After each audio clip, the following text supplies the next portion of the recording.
humans who don't have the ability to delay gratification are stunted in their growth for the rest of their life. And yet, the delayed gratification is antithetical to the culture we live in. The drift exists. The whirlwind of being human exists. Perpetual comfort, shiny and new, is always in front of us. Every room we walk into. So in advance of walking into that room, in my mind, step one is acknowledging this is what's in every room. And if you can at least start there, you might get ready for it. As humans, we prefer the path of least resistance. We crave convenience, the payoff without the price. But when our lives revolve around comfort, it doesn't deliver. Living in perpetual comfort leaves us weak and asleep. This podcast is an invitation to flip that script, to choose the unlikely path, to get the life you really want through voluntary discomfort. This is Strong and Awake. I'm Dane Sanders. So Mitch, I want to tell you a terrible story. I'm always game. So several years ago, I had a birthday, and I was relatively new to California. I'd moved here from Canada, and it was kind of the first time I had a critical mass of friends who were actually going to throw a party for me, and it felt amazing. And they were so thoughtful that this is going to date some things, but I actually got a printer, like a thing that printed on paper, not a cool like 3D printer or anything like that, just like ink on paper with color. Oh my gosh, incredible. And they got me this printer, and it was ridiculously expensive, and I did not anticipate it. It was so generous of them. And one of the biggest regrets I can think of in my adult life was I spent the rest of the party installing the printer. Like, and in those days, it wasn't just plug and play. It was like you had to do print drivers, you had to do all these different things. I was kind of in the back room and taking care of stuff. And I finally got it dialed, and I was so excited. And I came out, and like my friends were gone. And it was so like, wah, wah, like just awful. And there's this overwhelming sense of like, I got this cool thing, and I was paying attention to it, and it consumed me. It had me, and it came at great cost. And it wasn't a conscious thought. If I thought of it for 10 seconds, I would have went, no, I'll get to that later. This is the wrong moment for that thing. But it was such a novel thing. Like, I can't overstate. People didn't have printers. Like, this was a cool thing that created interruption in my life. But in the interruption, just remarkable regret. And I've spent a lot of years since thinking, like, not just that moment, these friends are still friends, and we got past it. It was just great. But the dynamic that was going on, I believe, is amplified today at an unprecedented level. And it comes in so many different forms. These temptations, these little, like, shiny and new things dangling in front of us. And they never stop. There's so many inputs. There's so many ways into my attention that can present a shiny and new thing. And I think that's maybe the category to put it in, is shiny and new. And to think through, how does shiny and new negatively impact our lives? And I don't think we're going to get rid, like, our strategy isn't to get rid of shiny and new. Shiny and new is here to stay.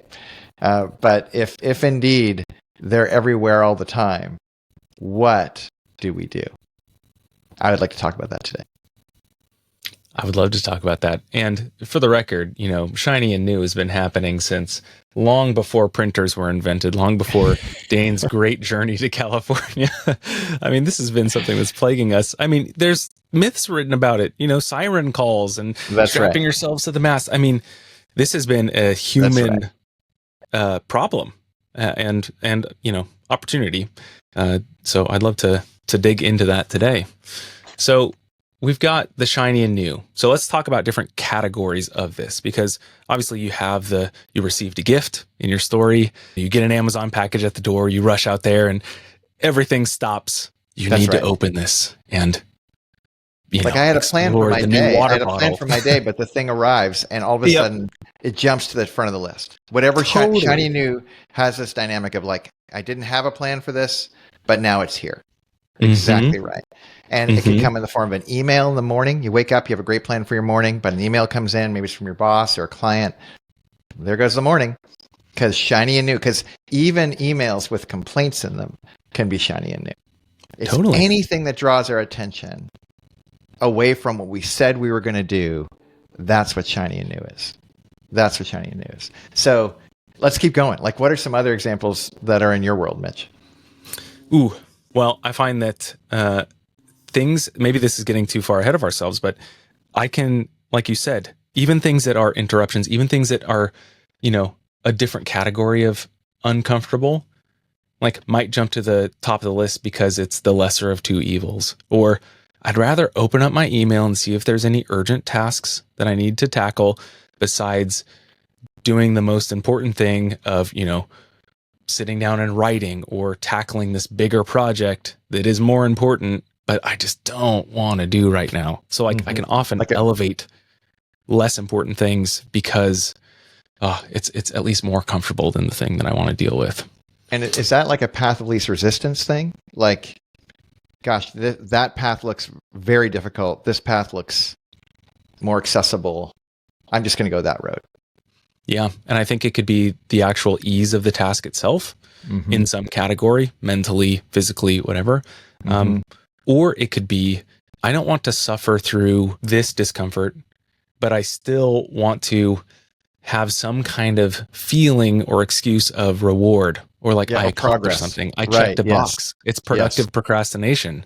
I'm going to open up my email.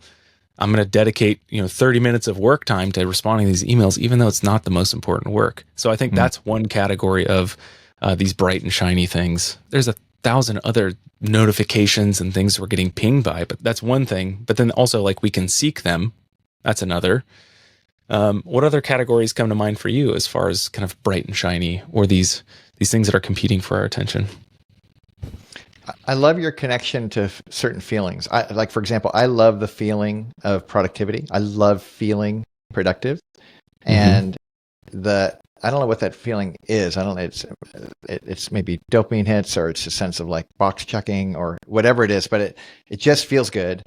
And when I can do something that are kind of short-term satisfying, but ultimately aren't serving my long-term ambitions, that trade seems like a trap, a fool's errand. And with this weird false proxy, like it gives me this impression like I'm moving forward. Like, for example, I heard a guy, someone that you and I both know as a writer, this guy named Eugene Peterson. And Eugene Peterson, I once heard at an event he was a Christian writer. He did the rewrite of the Bible. He wrote the Message, some people are familiar with. And he was addressing these mega church pastors and at this big thing. And he's always subversive in how he likes to prod at people like that. And he basically, his opening line, this isn't the point I want to make, his opening line was, the consumer-driven church is the Antichrist church, is how he started. And then pause, right? And this is a room full of consumer-driven churches, right? So he's offended everybody right out of the gate. But later on in the conversation, one of the things he addressed that I really appreciated was he described busyness as laziness. That busyness is this false proxy, this overwhelming sense of like, there's so much that we can lay in front of us and do those things. And it feels like the feeling boxes are getting ticked, but yet we end our days and we look back and we go, I am deeply unsatisfied. I am not happy with the fruit of my labor. And I think that for me is a version of shiny and new too. But it's not maybe shiny, new, and easy, shiny, new, and convenient, shiny, new, and comfortable, shiny, new, and like it's all in the same category where I think I want the thing that's in front of me. I think I'm going to go consume it, and often connects to consumption. And what I discover on the other side of it is I feel consumed. I feel like it took me. I didn't take it. And I got bamboozled. That's what occurs to me. Yeah. I love that you're drawing kind of the through line or the connection point between a lot of these things, or maybe going a little bit further upstream or higher order, because I do think it comes down to that. It's this, I want the quick, comfortable thing without the work, without the energy or the effort output. I just give it to me. Let me consume it. And like you said, it ends up consuming you. I mean, taken to the extreme, you see this with, the kind of drug epidemics that are going on. It's like, that's the extreme, this taken to its, full end. It's like, I just want the highest high right now. Right. And it will destroy regardless you. of consequences. That's right. Yeah. That's right. And it's funny too. I was thinking about this morning. People's efforts towards weight loss and the way that weight loss, for example, is being marketed so regularly. It's weight loss easy. It's weight loss without pain. It's weight loss without. It's just it could be a pharmaceutical. It could be a 8-minute abs. No. 4-minute abs. No. Like just a sense of like a slightly easier path to the thing that you think you want. And yet they're shortcuts, and they're not the right kinds of shortcuts. They're not actual efficiencies. They look like the short path. They turn out to be the long path. And it's the truth is upside down. It's the other way around. It's the shortcut is the long cut. If I really want the result I'm looking for, if it's not uncomfortable in the front end, there's something askew. But the question is, in my mind, for today's conversation, because none of that's new. We've talked about these ideas before.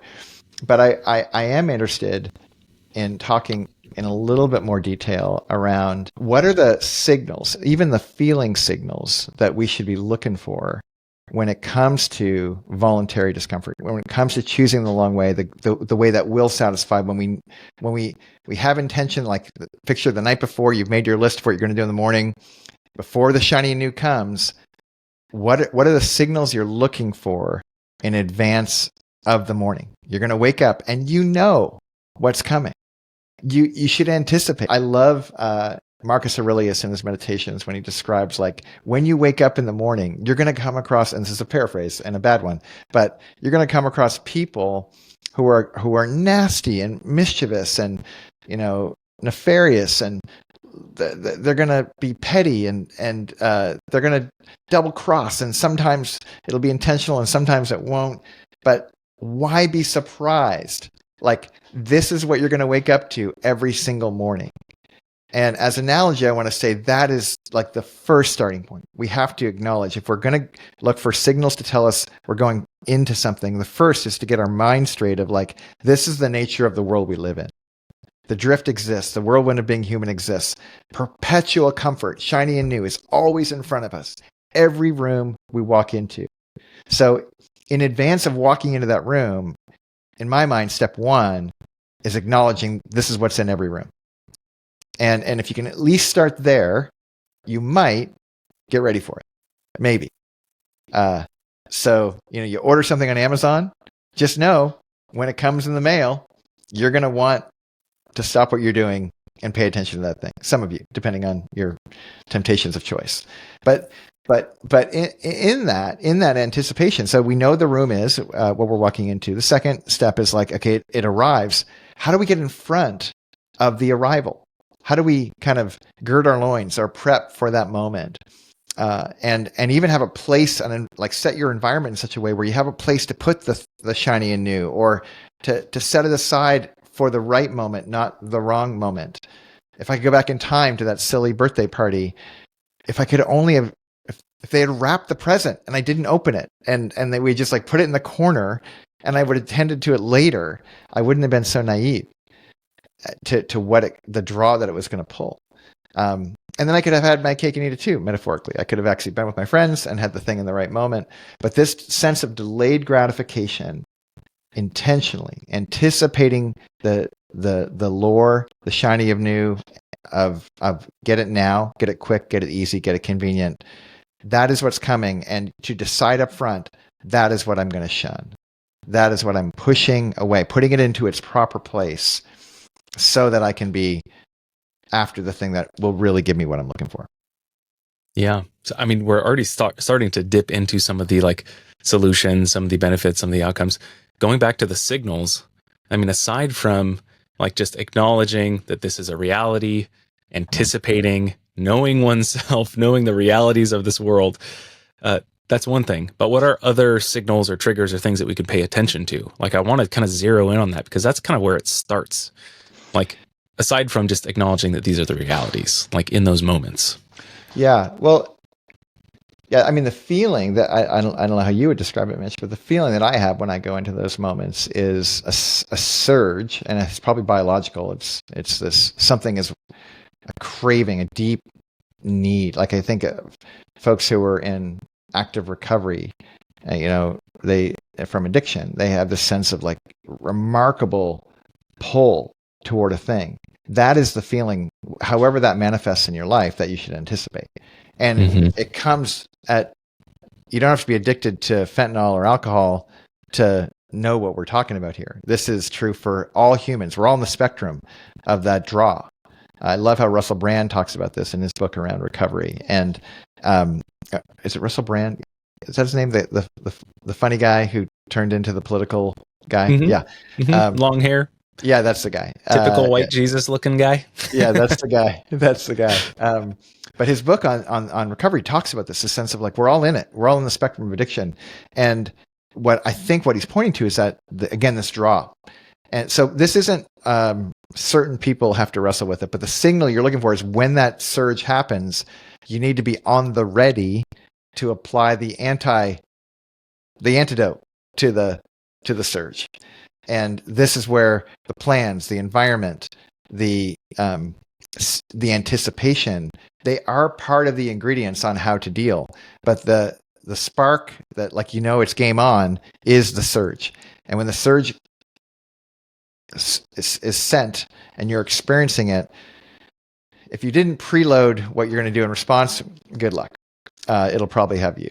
But if you did, you have a shot at dampening that surge, at putting it in its proper place, of interrupting it. Sometimes it's even a little violent, like I'm pushing this right now. And for me, it can come as practically as like, a cold shower in the morning. I used to turn the cold shower on and stare at the cold water and go, okay, 1, 2, just a minute. Okay, 1, 2, and I would waste so much time. It was so silly. And so much water. And so much water, not to mention the environment. Exactly. But that's not my practice anymore. My practice is, no. I'm under it and turning it, and the water hits, and I'm 3 seconds away from exactly where I say I want to be. But it's an anticipation of what I'm really, the surge in that moment is like, oh, just hang on for a minute. Isn't there something you could go attend to that would be just a little easier than this? And if I can get into it quicker, that's a good sign. But that's the signal for me but to have the surge and then respond, too late. To anticipate the surge, be on the ready, and when the surge comes, that's your starting gun to get after the thing. That's what you're looking for. Yeah, and I think for me too, that you have the draw. So if we're using magnets or something as an example, you've got one magnet positioned here, you've got the other magnet here, and there's that kind of draw, that that pull that we feel, like you mentioned. And then I think the other signal too is just be aware of the other magnet on the other side that might be pushing you towards that thing. Like for me, I notice like, I'm dreading this thing, this other thing, completely unrelated to this thing that's pulling me.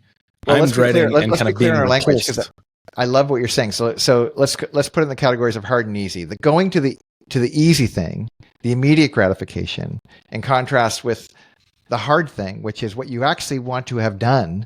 Those are the two options. Option A, easy. Option B, hard. So what I'm hearing you say is there's a magnet toward the easy, and there's actually another magnet pushing you from the hard toward the easy. You're getting, 100%. It's like a double whammy. Yep, 100%. And I think being aware of the power and the signal of the draw, but also being aware of the presence of this thing that, at least as I'm relating to it right now, feels like I'm trying to run away from this thing or being pushed away, get me away from Nineveh kind of a deal. Yeah. So if those are the forces beyond ourselves pushing and pulling us in the direction we say we don't want to go, and we've anticipated that these things are happening, and the trigger kicks, and in some cases maybe it's more of a draw to the thing or more of a push away from the hard thing, there's a need to take instant and real material action to put things in its place. Mm-hmm. I love how Andy Crouch calls it, putting it in its proper place. And Mm-hmm. it could be, the lure of our phones. It could be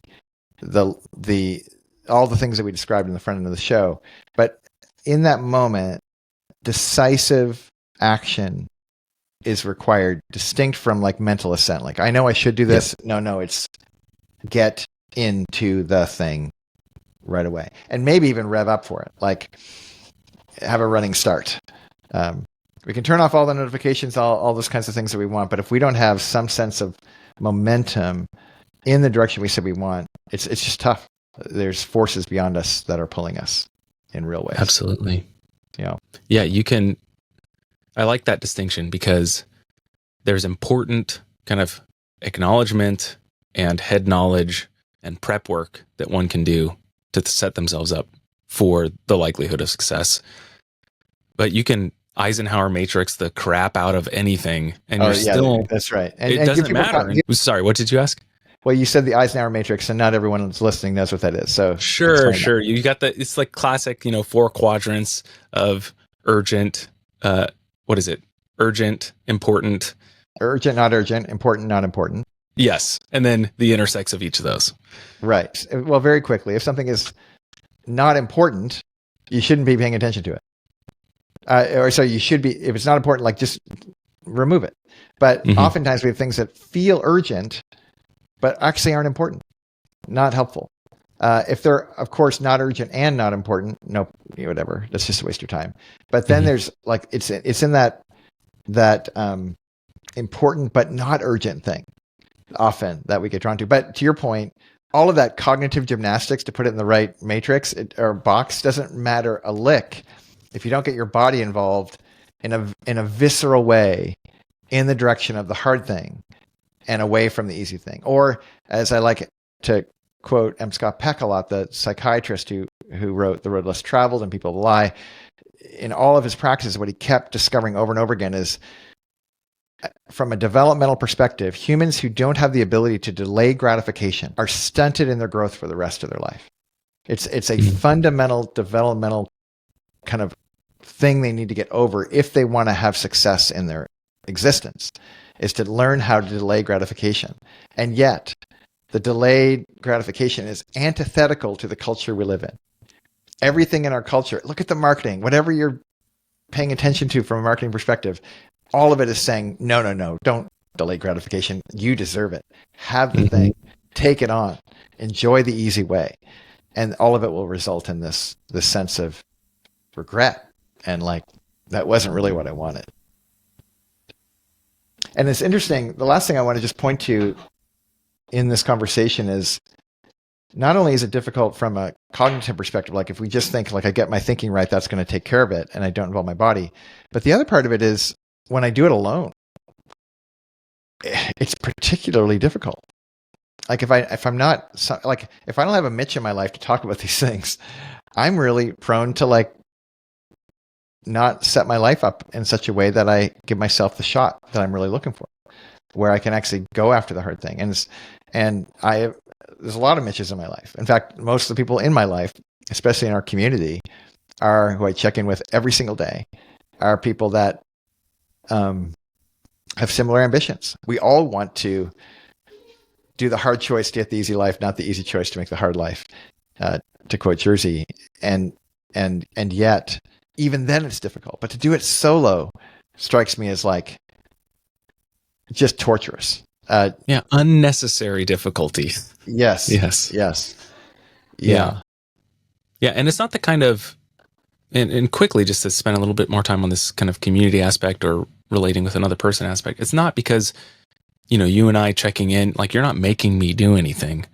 I think if anyone's ever run a race with someone or done some kind of athletic feat with someone, like, you typically perform better. Any child that has played up a level tends to be a better player because of that added challenge or that added,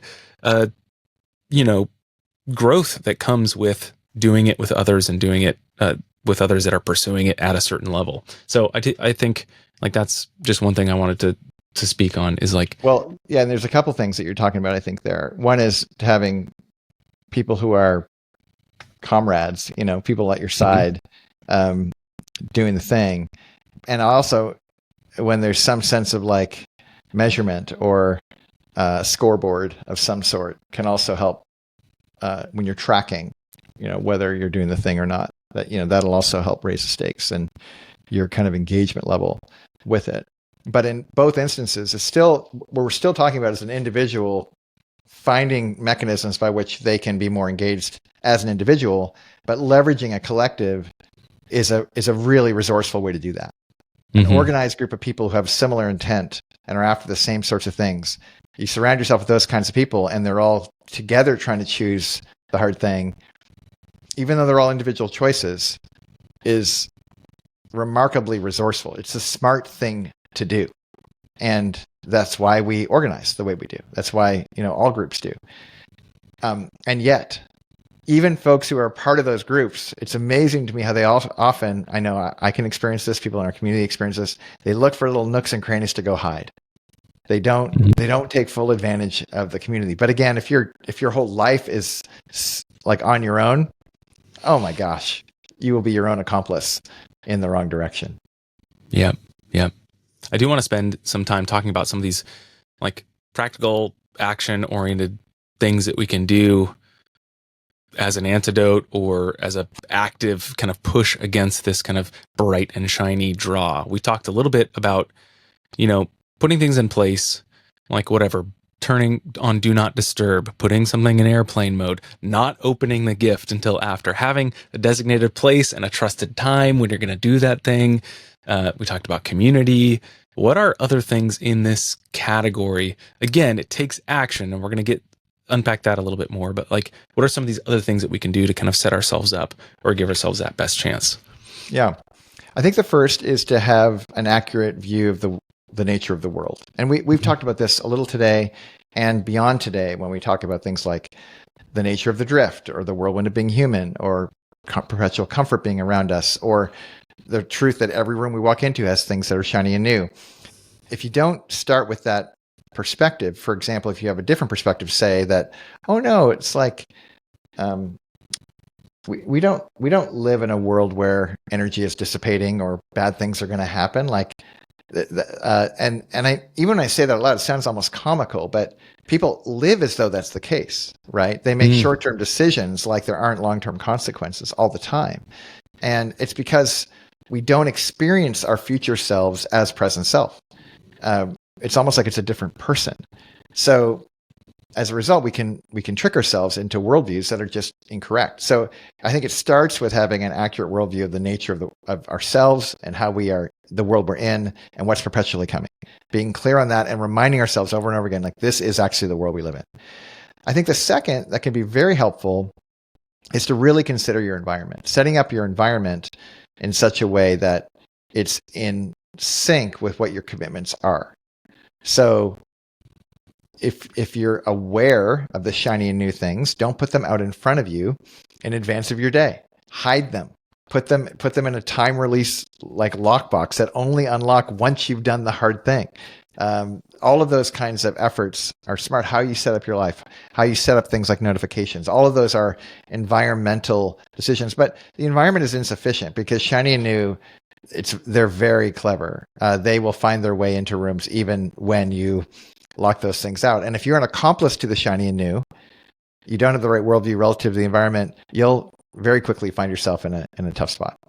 And again, the third, and it might sound like I'm being redundant, but I don't want to overstate it, or I don't want to understate it. In doing this in community, like doing it in a world where the people like, to quote Seth Godin, people like us do things like this. We're in the space with people who understand the nature of the world we live in, who are setting up their environment, but are also wanting to do something with their bodies to take advantage of it in concert with each other. Talking out loud, accounting for your participation in your environment and in your world. All of these are mechanisms to help delay gratification. And that's really what we're going for, is for people to get to their end of their day and go, I'm so satisfied with how I related with the people and things in my day. And if we could do that more days than not, we will have remarkably satisfying lives. But if we don't, it feels like the worst kind of Groundhog's Day. Like, oh, well, another day burned. Maybe tomorrow will be better. But if we don't account for these three things, I wouldn't bet on you. I wouldn't bet on me. But I actually am, when I do account for these things, I'm a good bet. You're a good bet. Not about perfect, but we find ourselves far more satisfied than not. Okay, I'm going to be clever here. We've got we've talked about kind of 3 P's. Perspective, like this worldview, this understanding of how just the nature of things. We've got place, environment, you're having a right place for things, setting up your environment. You've got people, community.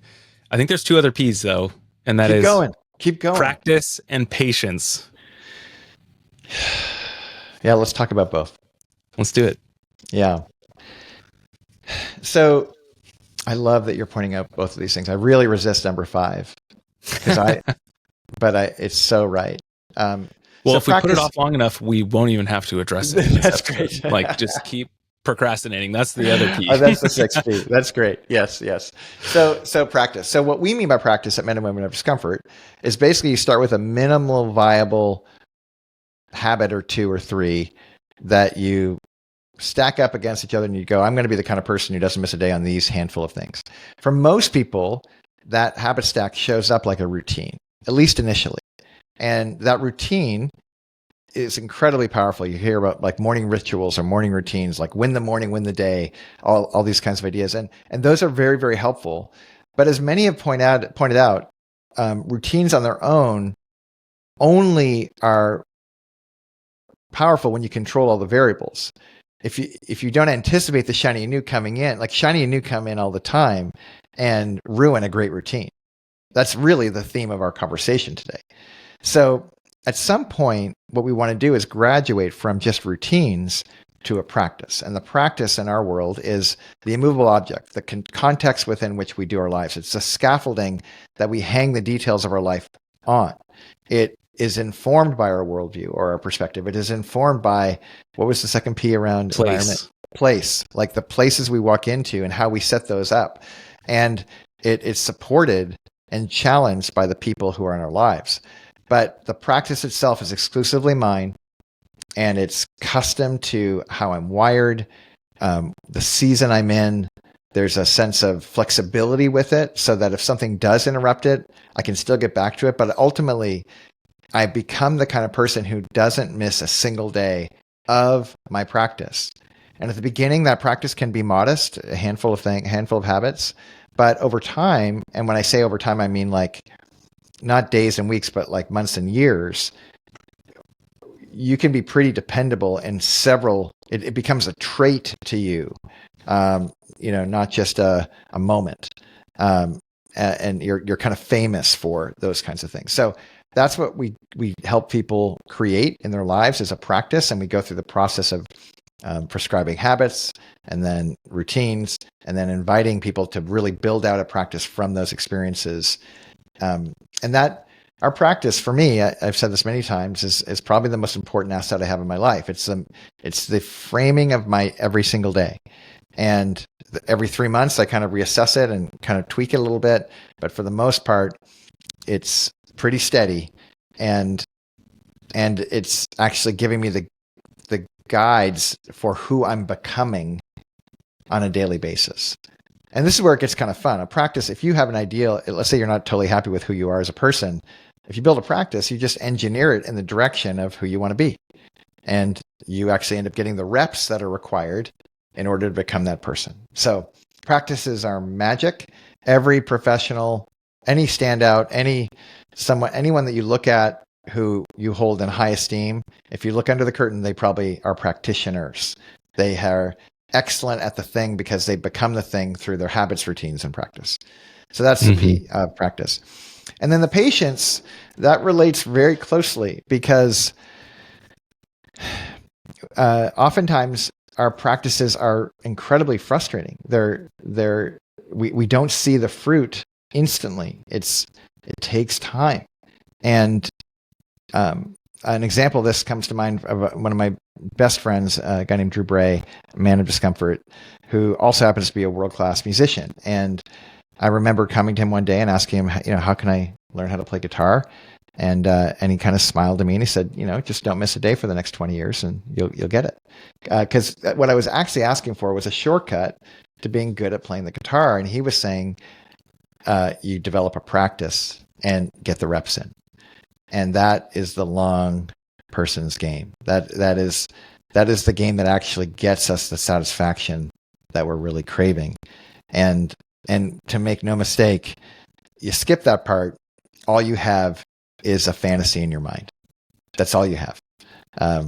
But if you are the kind of person that is touching the thing every day, working your practice every day in the direction of where you're headed, there'll be days where you'll wake up and look backward and go, oh, I actually am that person. That's so for me. And by the way, you probably won't be spending much time doing that because you'll be too busy on that day doing the thing, doing the practice itself.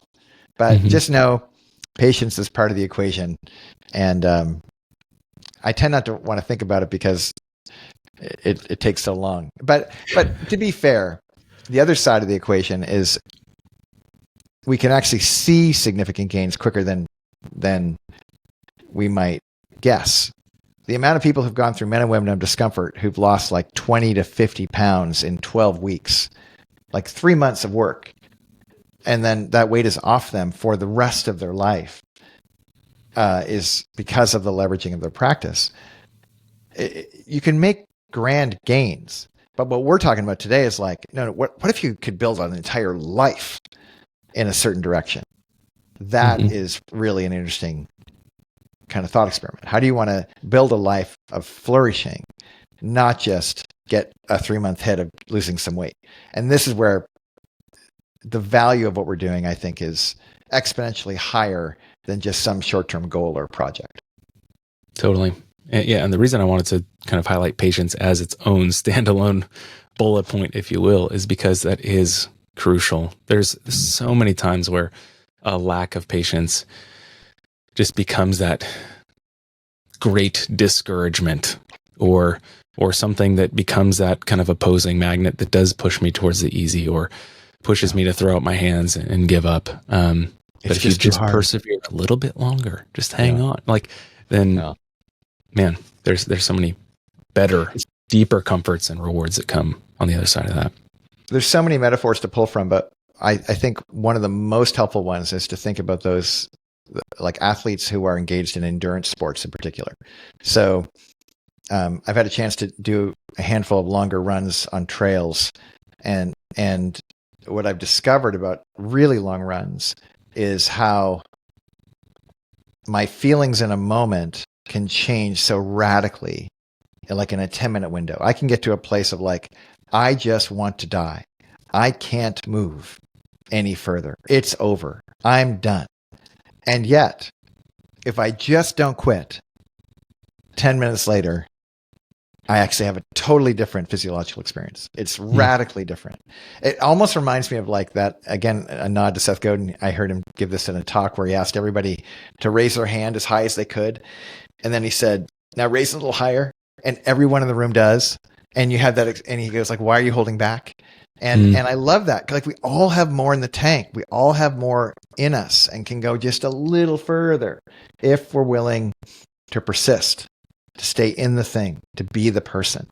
And that's really what we're doing together. We're calling our community up to and calling ourselves to. But really, hopefully this podcast is an invitation for others to come and join in the party. Yeah. And it's not easy, quick, sexy. Fill in the marketing messages. It takes patience. It is. Here's the thing though, man. It is all those things in the long term. Oh, sure. Including sexy. I mean, sure. Like, yeah, there's no doubt about it. I mean, I think I don't want to like this. We're having a good time. That could be a whole other episode. It's talking about totally how much fun this is. Especially doing hard things with people that are fun. Like we have a blast. This isn't like, no. Like that's not what we're doing. But it's because we have a vision of where we're headed, even as we're becoming the thing. And if you compare the folks that are in process with the cultural norm, we're miles in front of the cultural norm. But that's not our metric of success, friends. Our metric of success is actually, who was I made to be? What am I called to for myself? Like for where my future self would be grateful for the work I'm doing as a current self. That's really interesting. And I don't know what the adjectives you used were a second ago, but it really is. What did you say? Sexy and fun and easy. Easy. I don't know about easy. Well, it's hard choices. You do get the easy way. You do. Yeah. It just comes in the right moment. The moment where you're going to be glad that you did the hard. Mm-hmm. Just like we talk about, ironically, how men and women of discomfort, we're actually like committed to comfort in a way more serious way than others. Same with the easy life, hard choices. Like we're way more committed to that. Not that life's going to be a breeze or that category of easy, but man, if you put in the work and you build your practice, like there are categories of things that are easier, and it's a pleasure to be doing it alongside you. Go ahead, Dane. You were going to say something. Well, just last anecdote that occurs to me. I have a friend. His name's Chris Becker, and he's famous for a lot of things. But one of the things he's famous for is buying Apple products. He loves Apple products. And I remember one day he pulled me aside and he was like, "I so wish I had bought fewer Apple products and bought more Apple stock." Because you think like that's what a great example of delayed gratification in contrast with immediate gratification. And yet the value of what you get on the other side, that is the game we're up to. And that's what I so hope folks who are listening will take a moment, go to MWOD.io/apply and just engage the conversation. Just ask yourself the questions that are in the application. Even if you don't hit submit, fill it out for yourself and see if you don't find yourself being pulled in the direction that your future self is wishing you would go for the sake of who you're becoming. Well, thank you for the conversation, Dane. All the links and info is in the description. If you're listening to this or watching it, we look forward to seeing that application come through or just hearing about the experience on the other side. Thanks, Mitch. Thanks, Dane. This is season 1 of Strong and Awake, the Unlikely Path podcast. Men and Women of Discomfort is our membership community, and we are open to everyone. But keep in mind, our tagline is, "It's probably not for you." If we're wrong about that, or if you want to find out for yourself, you can find us at MWOD.io.